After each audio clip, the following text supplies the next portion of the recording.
So if I had a word with you tonight, one-on-one, just you and me, I think my personal advice to you would be, this year, 1981, reach down inside of you and come up with some more of those remarkable human gifts. They're there, waiting to be utilized. And then change anything for you you want to change. And I challenge you to do that because you can change. If you don't like how it is for you, change it. If it doesn't suit you, change it. If it doesn't please you, change it. If it isn't enough, change it. And I challenge you to do that because you can change. See, you don't ever have to be the same again after tonight, only by choice. If you don't like your present address, change it. You're not a tree.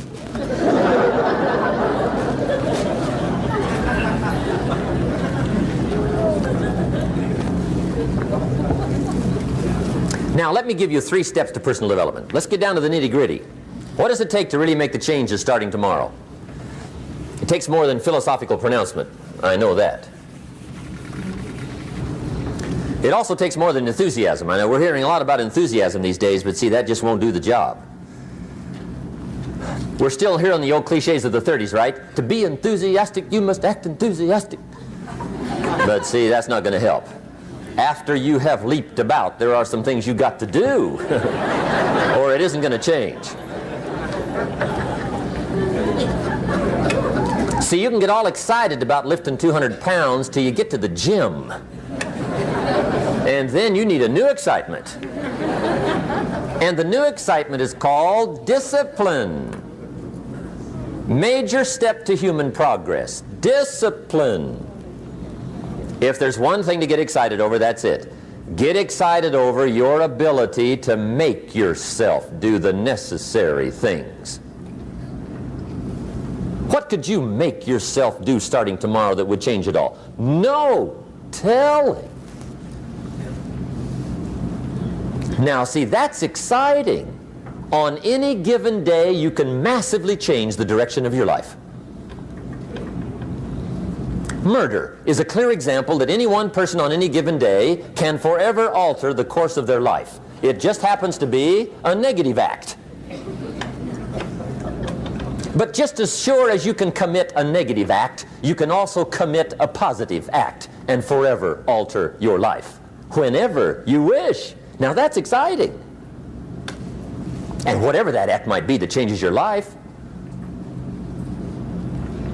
The guy finally takes a shotgun to his car and blows out every window, destroys every tire, puts 100 rounds in this shabby old thing. And he says, I have driven this embarrassing thing for the last time. And not only will I never drive it again, nobody else will ever drive it again. And he lets that shuddering thing stand there for a while as a monument to the day he said, today my life changes. Now who can do that? Anybody. When can you do it? Whatever day you pick.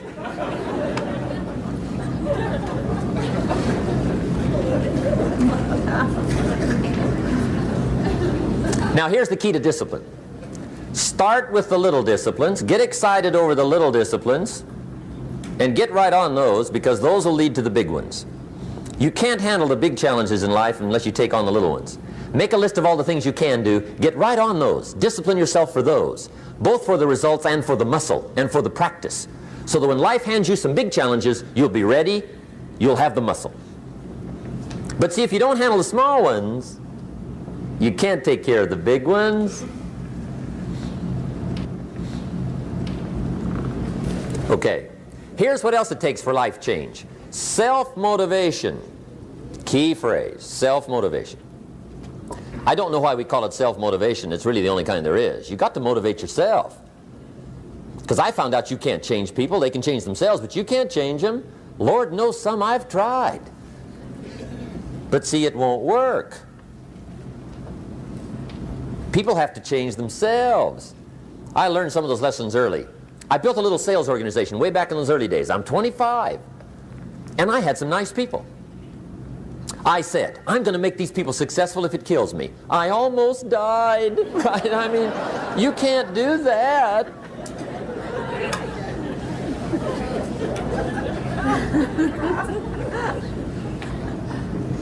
See, I've discovered this. Good people are not trained, they're found. You find good people. You don't make them good, you find them good. Training really is for the purpose of finding good people. You don't need much instruction for a good person. Too much training probably means you got the wrong people.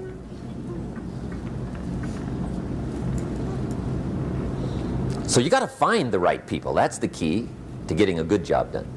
One of the major things we learn in management, lesson 1, don't send your ducks to Eagle School.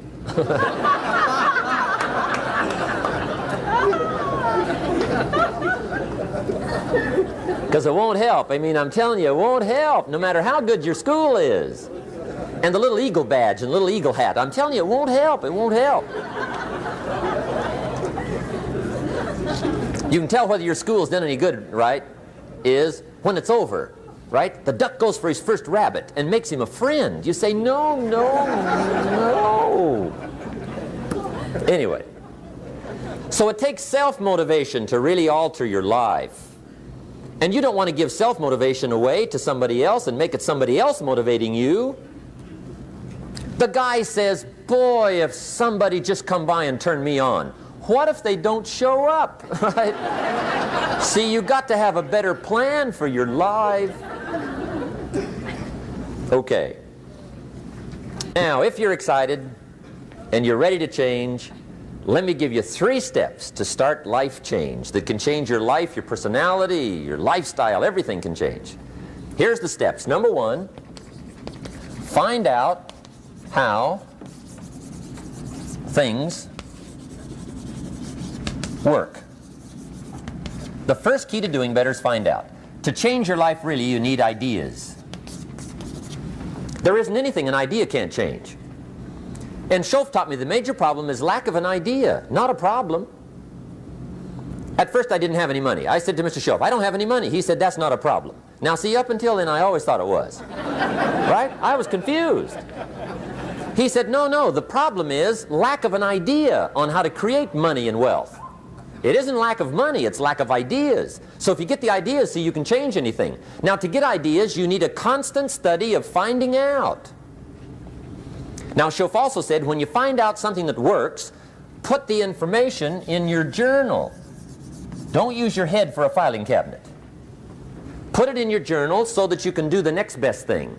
Repetition, repetition, repetition. Go over it. And if you repeat it, go over it, sure enough, someday, some mysterious day, the idea takes root, starts to grow, and shows up in your bank account, and your dress, and your personality, and your lifestyle. But capture the ideas in your journal. Find out how things work. Schoaf gave me this word for my life change. He said, study. Great word. If you wish to be successful, study success. If you wish to be happy, study happiness. If you wish to be wealthy, study wealth. Don't leave it to chance. Make it a study. Some people just go through the day with their fingers crossed.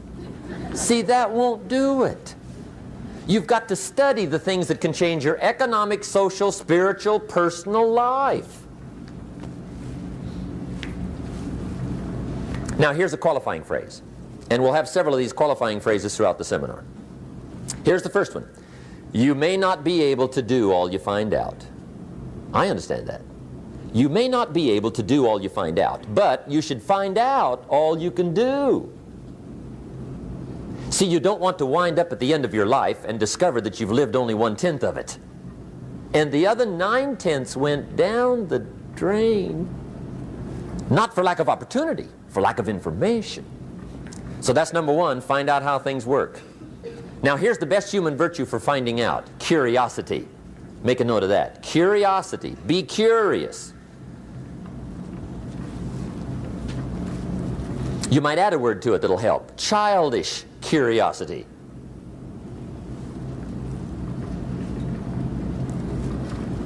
What will kids do if they want to know something bad enough? Bug you. That's the phrase. They can ask 1,000 questions. You think they're through? They got another 1,000. They'll drive you to the brink. It's a virtue. When you got to know, be like a child. In fact, Jesus, the master teacher, said, unless you can become like little children, you might as well forget it. You don't have a prayer. Excellent advice. You got to be like children. 4 ways, in my opinion, to be like a child. Number 1 is curiosity. Number 2 is excitement. Get excited like a child over your ability to make yourself do anything for change. 3rd is faith. Have faith like a child. Adults are too skeptical. And 4th is trust. Trust is a childish virtue, but the rewards are incredible. So be like a child. Now, if you're curious, let me give you 3 ways to find out how to change anything. Any life direction, any dimension. Here's 3 ways to find out how to change anything. Number 1 is to read. Become a good reader. All of the successful people I know and work with around the world, they're all good readers. Curiosity drives them to read. They got to know. They just read.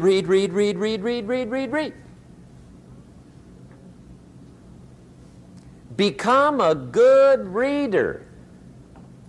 Now, that's my opinion.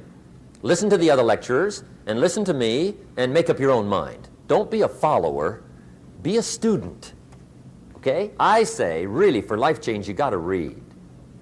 One way to learn is from your own experiences, but another way to learn is from other people's experiences. See, one book might save you 5 years if you read it. Did you know there's books on how to be stronger, more decisive, be a speaker, be a leader, have a better effect on other people, develop your personality? Did you know there's books on that? And people don't read them? How would you explain that? And they can read. Did you know that hundreds of successful people have written their stories in books and they wrote down how they did it and people don't read it? How would you explain that? The guy's busy, I guess. You know, you get tied up. The guy says, well, yeah, you work where I work, but the time you struggle home, it's late. You got to eat a bite of supper, watch a little TV, get to bed. You can't sit up half the night reading. And the guy's behind on his car payment. Good worker, hard worker, sincere. But you got to be better than sincere and work hard. Otherwise, at the end of your life, you'll wind up cold, stony broke. You got to be better than a good worker. You got to be a good reader. My opinion.